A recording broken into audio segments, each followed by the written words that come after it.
This first passage reminds me of a time when I first joined this church. I confessed to Jeff that I wished God would just use a neon sign. Things would be so much easier. As I recall, Jeff was very gracious and didn't laugh out loud.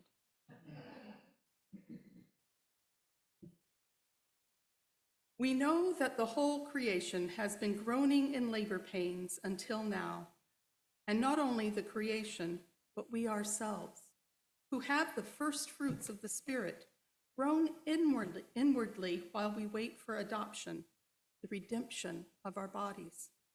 For in hope we were saved. Now hope that is seen is not hope. For who hopes for what is seen? But if we hope for what we do not see, we wait for it with patience.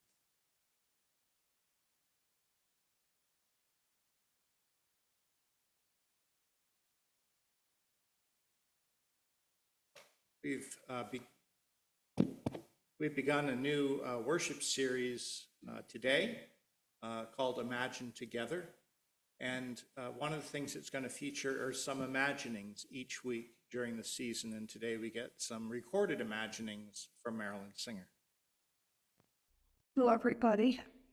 In Matthew, we read that a stranger is to be welcomed and fed and given a drink. Can you empathize with being that hungry, thirsty, searching stranger? It may surprise you, but when I walked into the Niles church over 60 years ago, I fit right into this story. I was young, alone, and very tentative, wondering if I'd fit in. I thank this church for welcoming me in, and I'm so glad that all of you are here too. Now, how can we help this church continue to be the welcoming place it has been for so many of us? What can we do now to have an impact on our church's future? The word legacy comes to my mind. Pastor Jeff has reminded us that making a will is a thoughtful way of taking care of our families and the things we love. And Bob and I have done that. After we no longer have personal needs, our will divides our assets, and it designates one slice of the pie to this amazing church family. This makes me part of our future, and I invite you to consider making a legacy gift to our church in your goals too. Who knows?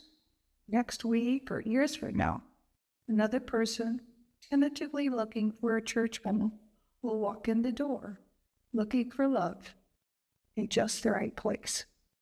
And our church will be here because we had a hand in preparing for its future.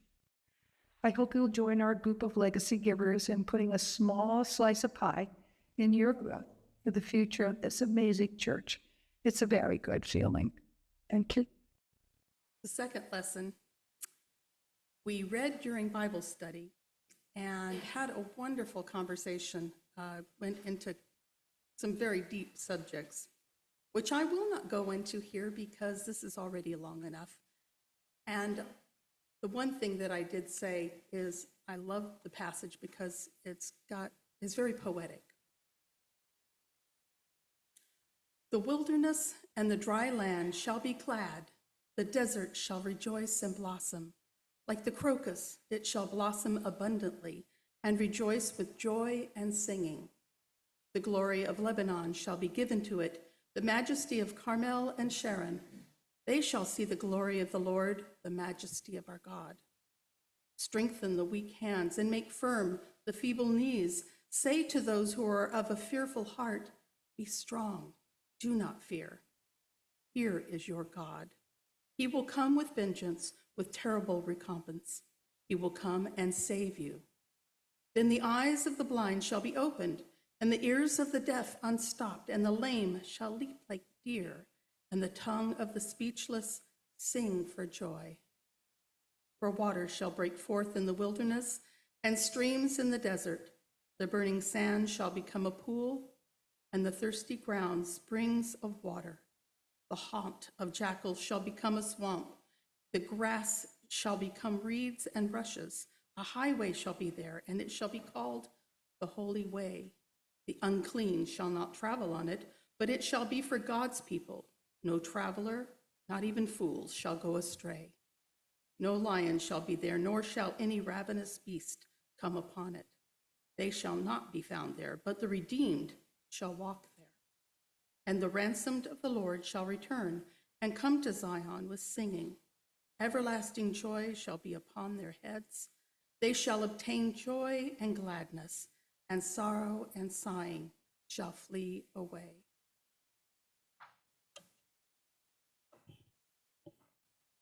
Doom, I thought I'd start with a cheery subject. Doom is a kind of pre-traumatic stress disorder that arises when our normal is deteriorating and no new normal has come into view. That's the definition that Brian McLaren uses in his new book, Life After Doom. I just started reading the book on Friday, and I'm not very far into it yet. I usually read McLaren because of his theological insights that come from the spiritual journey that he's had, that started in fundamentalist Christianity and has moved on to progressive Christianity. While being a pastor was a big part of his life, this book promises to step outside the silos of theology, pastoral ministry, and church functions, and the institutional life of the church. The table of contents promises that it will eventually get to something hopeful, but I'm only into chapter 2, and we haven't gotten there yet. McLaren's diagnosis of our current situation, however, he has shared. Our global civilization as currently structured is unstable and unsustainable. I think his diagnosis is correct, and not simply because the threats posed by climate change. McLaren rightly sees interconnections between various systems, like the ecological system, the economic system, and the political systems, and that the fragility of each system impacts the fragility of the other systems. I'm hoping that when he gets to what I'm assuming are going to be some solutions and some hope in this story, he will address interconnected issues like livelihoods and resilience and our built environment and water and food sustainability and climate protection and biodiversity and health and well-being. Because our ecological, economic, and political systems are so deeply interconnected, a multi-solving approach that makes systems whole, healthy, and sustainable is necessary. But as I said, I've only gotten into the doom part of the book. However, McLaren has already in his book acknowledged that we need a profound, massive, and unprecedented global transformation. The depth and breadth of this transformation would require great strength in spirit, in individuals, in local communities, and in nations. It would require great creativity, imagination, collaboration, cohesion, character, and courage. And it occurred to me as I read that these characteristics, creativity, imagination, collaboration, cohesion, character, and courage, aside from almost all starting with C's, are characteristics that churches historically nurture. Sadly, McLaren points out, many of our spirit-strengthening institutions and movements are also currently in disarray, sharing in the division, corruption, and malaise of the civilization as a whole. So there's the diagnosis and even some direction about addressing the situation, the condition, if you will. And the question remains, will we engage with the massive transformation work that is needed? And the answer to that question, whether or not we engage in this massively transformative work to be done, will dictate the outcome. And as McLaren looks at the situation, he sees 4 possible outcomes. And I'm going to tell him in reverse order from what he does. His scenario number 4, he calls collapse extinction scenario. In this scenario, humanity refuses to make the needed changes and the environment continues to deteriorate. As resources become scarce and climate catastrophes become more powerful and widespread, authoritarians turn to war. And if that war includes nuclear, chemical, or biological warfare, not only does the human species face potential extinction, so does much of the land and sea life. Scenario 3, he calls the collapse survival scenario. Once civilization collapses, the humans who survive will face a tenuous future in a decimated Earth. Many or most of the cultural and technological advancements of our current civilization will be lost, and many of the ugliest elements of our history, widespread violence, domination, desperation, brutality, will make a comeback.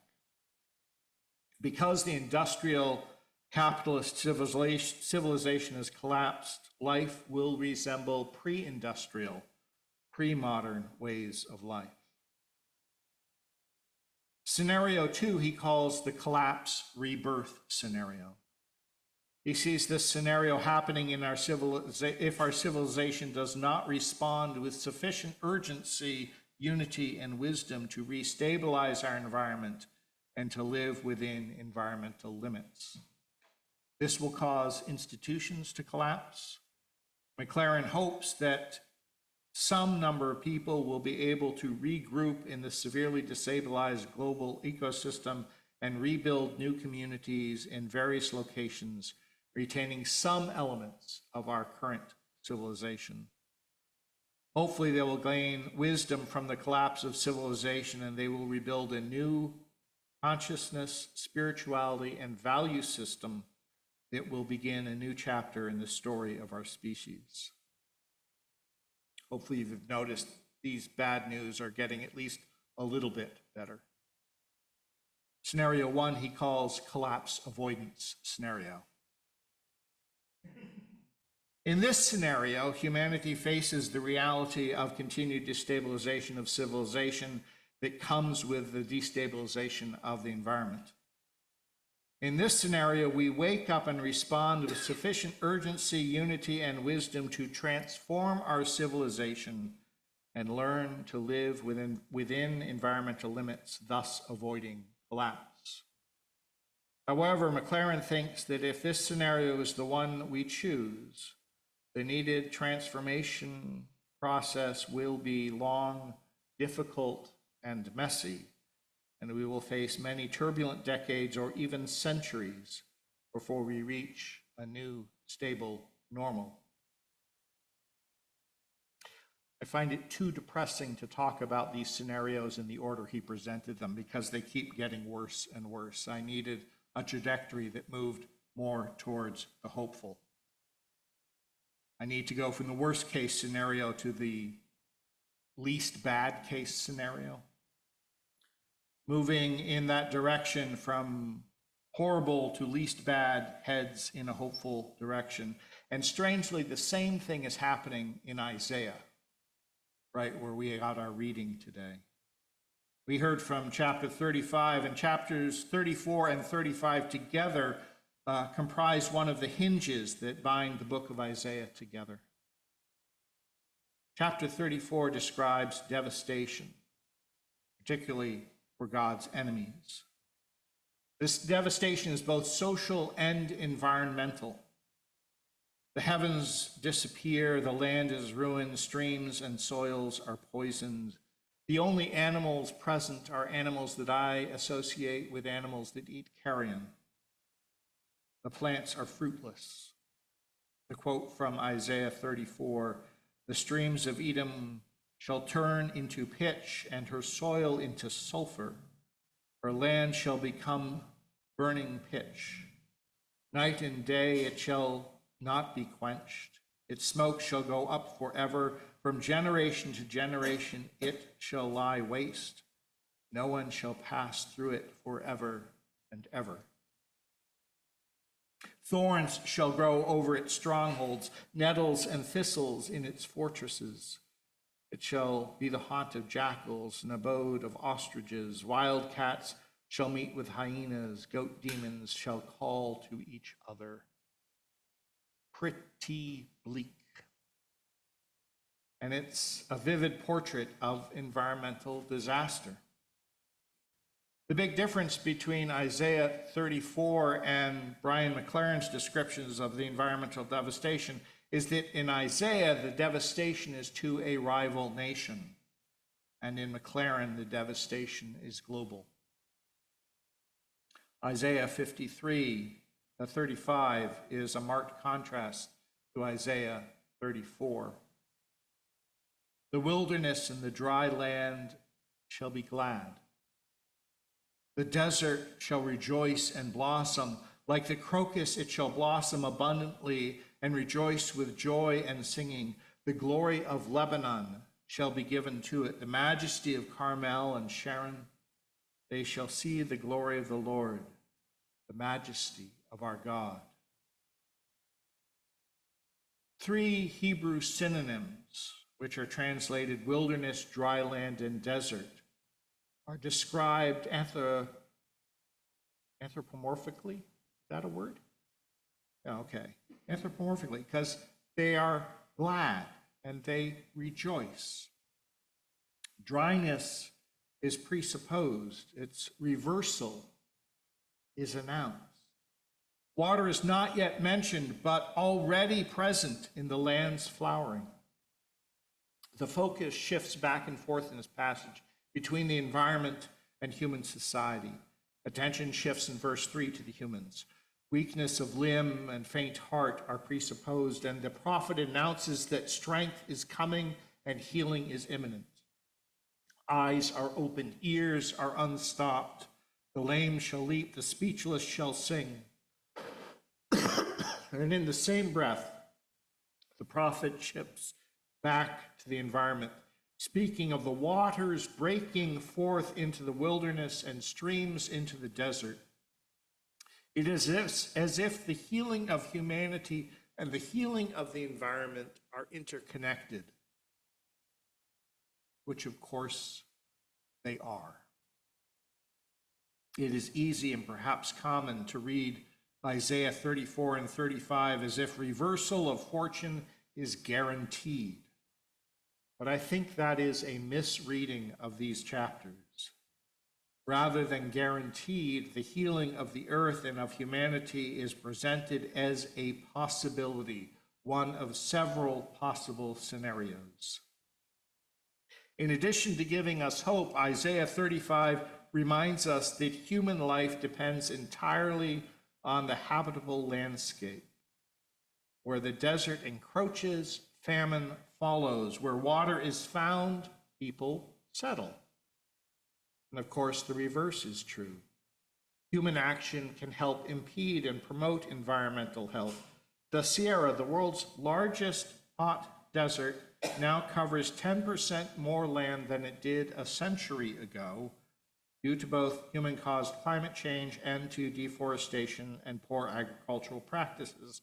And since the study I'm citing there saying that the Sahara is 10% bigger is 3.5 years old, that stat is probably a little small. Rainforest degradation in the Amazon basin continues. Overdrawing of aquifers are deeply troubling. You get the picture. Unless, as the Onceler once said after he'd processed his encounter with the Lorax, unless someone like you cares a whole awful lot, nothing is going to get better. It's not. All of this brings us to our theme for the day, imagining our ongoing impact. In her imaginings, Marilyn Singer shared one way we can have an impact that is ongoing, including the church in your estate planning. If you give one slice of your estate to the church, especially if you designate it to go into the endowment fund, it will continue to generate income for the church's ministries long after you've died. potentially for generations after your death. Not bad as far as ongoing impacts go. That, of course, is not the only way for us to have an ongoing impact. Imagine for a moment what our congregation, our predecessor congregations, would have been like had it not been for certain people who touched your lives. Imagine those predecessor congregations without those beloved members who went before us. I believe that we can be, for the generations who follow us, beloved people. I believe we can be beloved members to folk who, when some future pastor asks them, who has touched your spiritual journey, who has made a difference in your spiritual life, that you and I can be thought of. In our reading from Romans, Paul said, hope that is seen is not hope. It's just reality, I guess he would say. If you can see it, it's real. It's not hope. Hope is something that cannot be seen. But if this is true, I also think that hope that is left unseen, unimagined, undeclared is not hope either. Presuming that every blind eye will be opened, whether literally or metaphorically, is a mistake, and so is expecting that no blind eye will be opened. In faith, we can take a stance presuming neither good nor bad outcomes are automatic. In faith, we can take a stance of openness to the future, a stance of expectancy for the nearly unimaginable good that God can and sometimes does do through people like us. If people like us, if we ourselves exercise the muscles of faith and effort, we can help bring healing and comfort to the afflicted. It is we who can work toward ecological healing. It is we who can help each other and our neighbors and our political leaders wake up and respond with sufficient urgency, unity, and wisdom to transform our civilization and learn to live within environmental limits, thus avoiding collapse. Just imagine the possibilities of our ongoing impact. In fact, we've come to a time now to do exactly that, to imagine the possibilities of our ongoing impact.